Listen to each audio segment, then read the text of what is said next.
I worship Govinda, the primeval Lord, who is Shyamasundar, Krishna himself, with inconceivable, innumerable attributes, whom the pure devotees see in their heart of hearts, with the eye of devotion tinged with the salve of love. Srila Bhaktisiddhanta Saraswati's purport. The Shyamasundar form of Krishna is his inconceivable, simultaneous, personal and impersonal, self-contradictory form. True devotees see that form in their purified hearts under the influence of devotional trance. When Krishna manifested himself in Braj, both devotees and non-devotees saw him with this very eye. But only the devotees cherished him, eternally present in Braj, as the priceless jewel of their heart. Nowadays also, the devotees see him in Braj in their hearts, saturated with devotion, although they do not see him with their eyes. The eye of devotion is nothing but the eye of pure, unalloyed, spiritual self of the jiva. The form of Krishna is visible to that eye in proportion to its purification by the practice of devotion. When the devotion of the neophyte reaches the stage of bhava bhakti, the pure eye of that devotee is tinged with the salve of love by the grace of Krishna, which enables him to see Krishna face to face. The phrase "in their hearts" means Krishna is visible in proportion as their hearts are purified by the practice of devotion.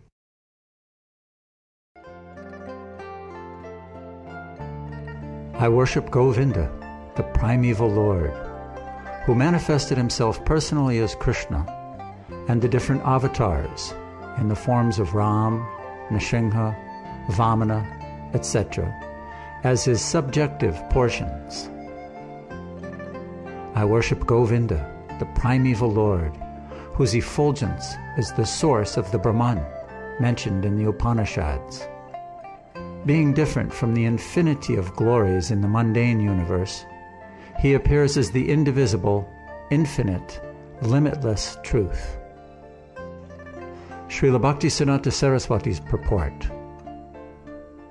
The mundane universe created by Maya is one of the infinite external manifestations accommodating space, time, and gross things. The impersonal aspect of Godhead, the non-differentiated Brahman, is far above this principle of mundane creation. But even the non-differentiated Brahman is only the external effulgence emanating from the boundary wall of the transcendental realm of Vaikuntha.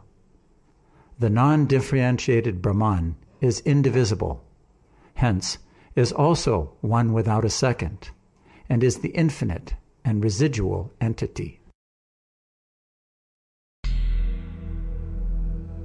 I worship Govinda, the primeval Lord, who is the absolute substantive principle, being the ultimate entity in the form of the support of all existence, whose external potency embodies the threefold mundane qualities, sattva, rajas, and tamas, and diffuses the Vedic knowledge regarding the mundane world.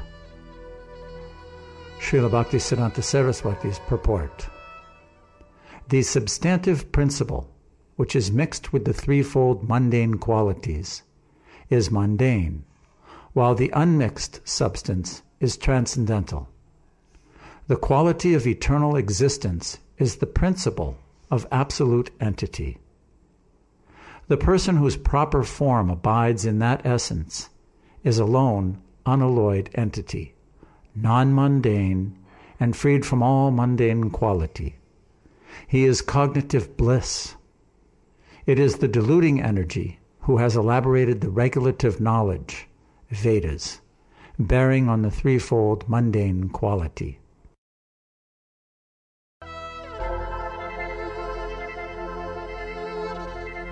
I worship Govinda, the primeval Lord, whose glory ever triumphantly dominates the mundane world by the activity of his own pastimes, being reflected in the mind of recollecting souls as the transcendental entity of ever-blissful cognitive rasa.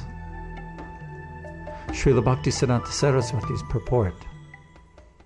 Those who constantly recollect in accordance with spiritual instructions the name, figure, attributes, and pastimes of the form of Krishna appearing in the amorous rasa, whose loveliness vanquishes the god of mundane love, conqueror of all mundane hearts, are alone meditators on Krishna.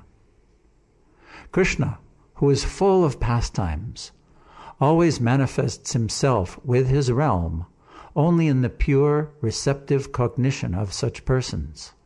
The pastimes of that manifested divine realm triumphantly dominates in every way all the majesty and beauty of the mundane world.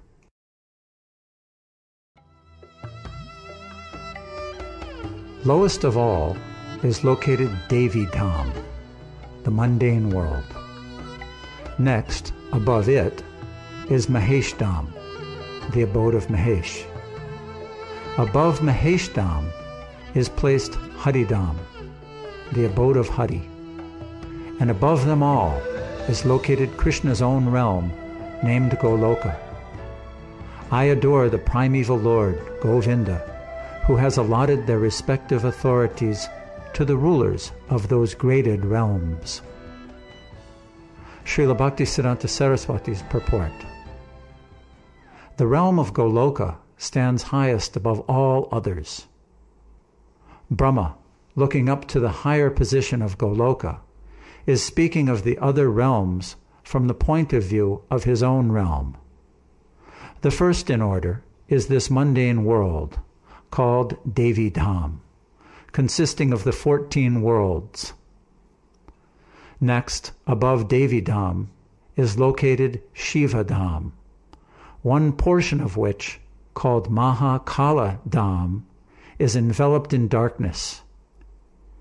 Interpenetrating this portion of Shiva Dham, there shines the Sadashiva Loka, full of great light.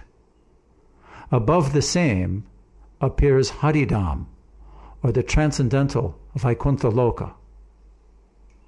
The potency of Devi Dham in the form of the extension of Maya, and that of Shiva Loka, consisting of time, space, and matter, are the potency of the separated particles pervaded by the penumbral reflection of the subjective portion of divinity.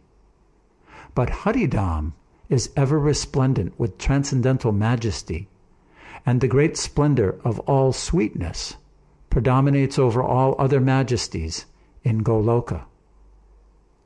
The Supreme Lord, Govinda, by his own direct and indirect power, has constituted those respective potencies of those realms.